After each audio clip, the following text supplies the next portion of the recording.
नमस्कार, मी ज्योती तुमचे माझे YouTube channel JD fashion design Nashik महाराष्ट्रामध्ये स्वागत करते। तर बघा, अतिशय महत्त्वाचा व्हिडिओ मी आज तुमच्याशी शेअर करणार आहे। आता तो म्हणजे काय, आपली जी पुढील गळा उंची आहे त्याच्यामध्ये अर्धा इंच वाढवायचा की नाही वाढवायचा हे मी तुम्हाला आत्ता ह्या व्हिडिओमध्ये सांगणार आहे। तर मी खूप सारे व्हिडिओ शेअर केले ड्राफ्टिंगचे वगैरे, तर त्यात मला कमेंटही भरपूर आल्या की ताई तुम्ही पुढील गळा उंचीमध्ये अर्धा इंच का वाढवत नाही। तर बघा, अर्धा इंच हा वाढवायचाच असतो, कारण की आपण जेव्हा शोल्डर जोडतो त्यावेळेस आपल्या गळा उंची जी पुढची उंची आहे ती अर्धा इंचानी कमी होते। पण काय होतं माहिती का, आपण त्याच वेळेस जर हा कटिंग केला तर खूप सारे प्रॉब्लेम येत असतात। जसं काल एक कस्टमर माझ्याकडे आलं बघा, त्यांनी 4 ते 5 ब्लाऊज माझ्याकडे शिवायला आणले आणि त्यांनी जो मापाला ब्लाऊज दिलेला होता आणि त्यांनी जो घातलेला होता तो खूप सुंदर आणि फिनिशिंगमध्ये होता। तर मी त्यांना एवढं पण विचारलं की ताई हा जो ब्लाऊज आहे तो तुम्ही कुठे शिवला। तर ते बोलले आमचे 5 ते 6 वर्षाचे जे टेलर आहे त्यांच्याकडेच मी शिवते। म्हटलं मग तुम्ही आज माझ्याकडे का आले।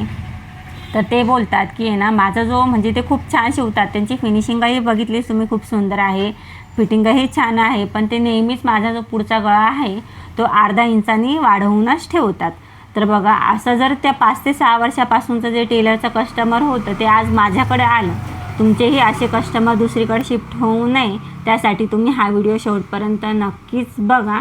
आणि अतिशय महत्त्वाचा जो पॉईंट आहे तो तुम्ही क्लिअर करून घ्या की अर्धा इंच आपल्याला वाढवायचा असतो, पण तो कधी आणि कसा वाढवायचा हा अतिशय महत्त्वाचा व्हिडिओ आहे। तर व्हिडिओ स्किप न करता बघा। तर बघा, आपल्याला कस्टमर मापाला ब्लाऊज देत असतं किंवा अंगावरही माप आपण घेत असतो। आता ते कसं पुढचा गळा ड्रॉ करायचा आणि अर्धा इंच कुठे वाढवायचा हे मी आत्ताच्या व्हिडिओमध्ये तुम्हाला सांगणार आहे। चला तर मग आता सुरुवात करूया। तर बघा, हा जो ब्लाऊज आहे कस्टमरने आपल्याला म्हणजे मला मापाला दिलेला ब्लाऊज आहे। तर याची पुढची गळा उंची बघा किती आलेली ते सांगते। मला आज हा शिवायचा होता, म्हटलं चला याचंच माप घेऊन तुम्हाला दाखवते। तर बघा, असं ठेवल्यानंतर हा आपला येईल आकार 5.5 वर तयार होतो। तर मी कटिंग करताना, पेपर कटिंग करताना 5.5चीच गळा उंची घेणार, यात अर्धा इंच वाढवून घेणार नाही। तर सॅम्पल म्हणून मी तुम्हाला आता कटिंग करून दाखवते। जसं बघा, हा आपला जो पेपर आहे तो ड्रॉ करायचा असतो। आता मी याच्यावरही जसा गळ्याचा पुढचा जो बॉक्स आहे तो मी ड्रॉ करून दाखवते। तर बघा, हे 2.5ची गळा रुंदी घेतली आणि मी 5.5च घेते, अजिबात जास्त घेणार नाही। अर्धा इंच ह्या ब्लाऊजसाठी तरी मी आत्ता घेत नाही, आता कधी घ्यायचा ते तुम्हाला पुढे सांगते। तर जसं मी याला 2.5चा आणि 5.5चा देऊन हा बॉक्स मी बनवून गळा कट करून घेते।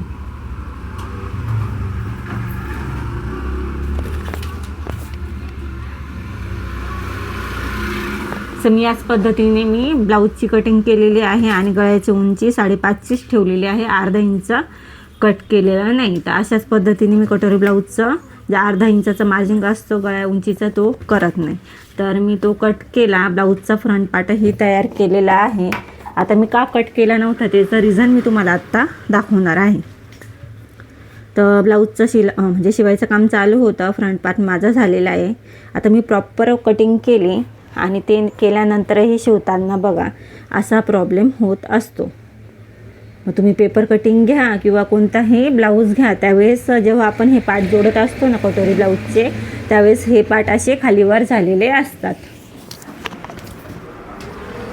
आता बघा, 5.5चीच मी उंची घेतलेली होती। आता जर याचा जरा आपण उंची मोजली ह्या गळ्याची, ह्या साईडची, आता हा वरती आहे ठीक आहे। आता बघा, इकडून चेक केलं तर हा जो गळा आहे तोच ऑलरेडी 6चा दिसतोय तुम्हालाही दिसत असणारच। तर मी याच्यात काहीच केलं नाही, शिवता असा हा प्रॉब्लेम तयार झालेला होता। तर ही 6ची आली आणि ही बघा कितीची आली, ही प्रॉपर आपण जेवढा पेपर कटिंग 5.5चा केलेला होता ती साईड तेवढीच आलेली आहे। आता मला सांगा, जर तुम्ही ह्या ब्लाऊजसाठी जर 6ची गळा रुंदी अगोदरच घेतली असती तर हा गळा तुमचा ही जी साईड आहे 6.5ची नक्कीच झाली असती। आणि शिवताना हे थोडेफार प्रॉब्लेम येतच असतात। त्याच्यामुळं मी काय करते, हा जो जेव्हा पण आपल्याला पेपर कटिंग करायची असते ना त्यावेळेस जो कस्टमरचा मापाचा ब्लाऊजची उंची आलेली होती पुढच्या गळ्याची तेवढीच ठेवते, अर्धा इंच ठेवत नाही। तर तुम्हीही तेच करायचं, जेवढा माप ब्लाऊजचा आलेलं होता पुढील गळ्याचं तेवढंच ड्रॉ करताना घ्यायचं। आता बघा, असं झाल्यानंतर आपल्याला एक सारखा हा शेप देऊन जो गळ्याचा शेप आहे तो प्रॉपरली कट करायचा असतो। तर त्याच्यामुळंच मी हा अर्धा इंचाचा पार्ट वाढवत नसते. जरी एकसारखं जरी आलं तर समजा हाच पार्ट इकडचा 5.5चाच आला असता शिवून, तर मी असं चेक केलं असतं की चला वरती अर्धा इंच आपल्याला शोल्डरला हा कपडा जाणार आहे. त्याच्यानंतर 5.5चं निशाण कुठे येतं, ह्या साईडने येतं. तर मी 5.25वर असं व्यवस्थित बघितलं असतं का जरा ही 5.25चं हे निशाण इथपर्यंत येतं. ओके. आणि मग मी एवढा तो शेप देऊन हा जो कपडा आहे एक्स्ट्राचा कट केला असता. तर असे प्रॉब्लेम येतच असतात. त्याच्यामुळे आपल्याला जो अर्धा इंचाचा जो कपडा आहे म्हणजे अर्धा इंच ड्राफ्टिंग करताना वाढवायचा नसतो. हे शिवून वगैरे झाल्यानंतर मग अर्धा आपण व्यवस्थित चेक करायचं. शोल्डरला गेल्यानंतर जे पण माप असेल त्याचं माप ठेवून पाव इंच थोडंसं कमी ठेवायचं, कारण की पायपिंग किंवा दाबपट्टीला तेवढा कपडा जाणार असतो आणि एकसारखा आपल्याला गळ्याचा शेप द्यायचा असतो. आता मी तुम्हाला हा शेपही देऊन दाखवते.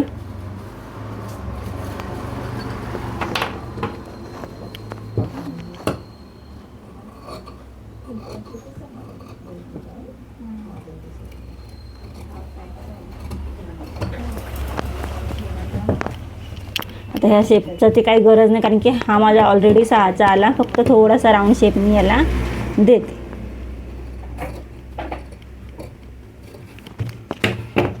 आता बघा हा प्रॉपरली आपला जो शिवून कस्टमरला 5.5चं माप हवं होतं तेवढंच येणार आहे. आणि शेप पण बघा तुम्ही एकसारखा गोल झालेला दिसतो. बघा ही साईड जर मी अर्धा इंच दाबली आणि बघा हा पायपिंगला एवढा कपडा माझा जाणार आणि हा बरोबर 5.5चा आपला पुढच्या गळ्याची उंची उरणार. जर समजा तुम्ही अर्धा इंच वाढवून घेतला असता तर हा नक्कीच 6चा गळा झाला असता. तर इकडे हेच समजत नाही आपल्याला की आपण हा अर्धा इंचाचा कधी वाढवायचा असतो, कधी वाढवायचा नसतो गळा. तर बघा अशा वेळेस जर कटोरी ब्लाऊज वगैरे असेल तर हा अर्धा इंचाचा गळा तुम्ही उंचीला वाढवू नका. आता समजा हाच ब्लाऊज तुमचा प्रिन्स कट असेल किंवा मागच्या हुकाचा असेल आणि तुम्हाला जर कॅनव्हासवर गळा बनवायचा असेल, आता समजा माझा हा प्रिन्स कट ब्लाऊज असता आणि मला फ्रंट पार्टला कॅनव्हास लावून गळा बनवायचा असता, तर मी काय केलं असतं, त्यावेळेस मी अर्धा इंच वाढवलं असतं. आता बघा कॅनव्हासवर आपल्याला जेव्हा पण गळे बनवायचे असतात, म्हणजे पुढील गळा असो किंवा मागचा गळा असो, त्यावेळेस आपल्याला अर्धा इंच हा जी पण उंची असेल त्याच्यामध्ये वाढवायचे असते. आता समजा हा जो ब्लाऊज आहे याचा 5.5चा गळा आलेला आहे. जर मला हा प्रिन्स कट शिवायचा असता आणि मला पुढचा गळा जर कॅनव्हासवर शिवायचा असता, त्यावेळेस मी अर्धा इंच वाढवला नक्कीच असतात. मग ह्यावेळेस मी काय केलं असतं, 2.5ची गळा रुंदी आणि मग मी ह्यावेळेस 6चं निशाण म्हणजे अर्धा इंच वाढवून हा जो गळ्याचा शेप आहे तो कॅनव्हासवर बनवला असता. आता कॅनव्हासचं काय असतं, याच्यामध्ये म्हणजे आकार वगैरे चुकत नाही, खालीवर पाठ होत नाही. जो प्रॉपर आहे तो शेप आपला तसाच राहतो. त्याच्यामुळे अर्धा इंच आपण जेव्हा पण कॅनव्हासवर गळे बनवत असतो ना त्यावेळेस वाढवायचा. आता हा शेप इकडे व्यवस्थित तेवढाच म्हणजे शिवला जाणार आणि बाकीचा जो 5.5चा आहे उंचीला तो प्रॉपर तेवढाच येणार. तर तुम्हाला नक्कीच व्हिडिओ समजलेला असणार. जेव्हा पण आपण कटोरी ब्लाऊज वगैरे शिवतो त्यावेळेस प्रॉपर जेवढं माप आलेलं आहे तेवढंच आपल्याला ड्रॉ करायचं. आणि असे प्रॉब्लेम येतच असतात जे तुम्हाला दाखवले, त्यावेळेस आपल्याला कसं कट करायचं आणि प्रॉपर तेवढी उंची घ्यायची असते. आणि कॅनव्हासवर आपल्याला गळे बनवायचे असतात ना त्यावेळेस आपल्याला अर्धा इंच वाढून गळे हे ड्रॉ करायचे असतात, शिवायचे असतात. तर बघा तुम्ही पण ही केअर करा की जेणेकरून तुमचा ब्लाऊज असं गळ्याच्या बाजूने पुढच्या बाजूने जास्तीचं होणार नाही. आणि जेव्हा पण कॅनव्हासचे गळे असेल त्यावेळेसच तुम्ही अर्धा इंच वाढवून गळ्याचे शेप बनवत चला. बाकी कटोरी ब्लाऊज असेल किंवा फोर्टक्स ब्लाऊज असेल ज्याला पुढून हुका असेल आणि असा शेप वगैरे द्यायचा असेल त्यावेळेस तुम्ही पेपर ड्राफ्टिंगच्या वेळेस अर्धा इंच हा वाढवू नका. Video बघितल्याबद्दल thank you. व्हिडिओ आवडला असेल तर लाईक करा, शेअर करा, सबस्क्राईब करा, माझ्या चॅनलला फॉलो करा. थँक्यू.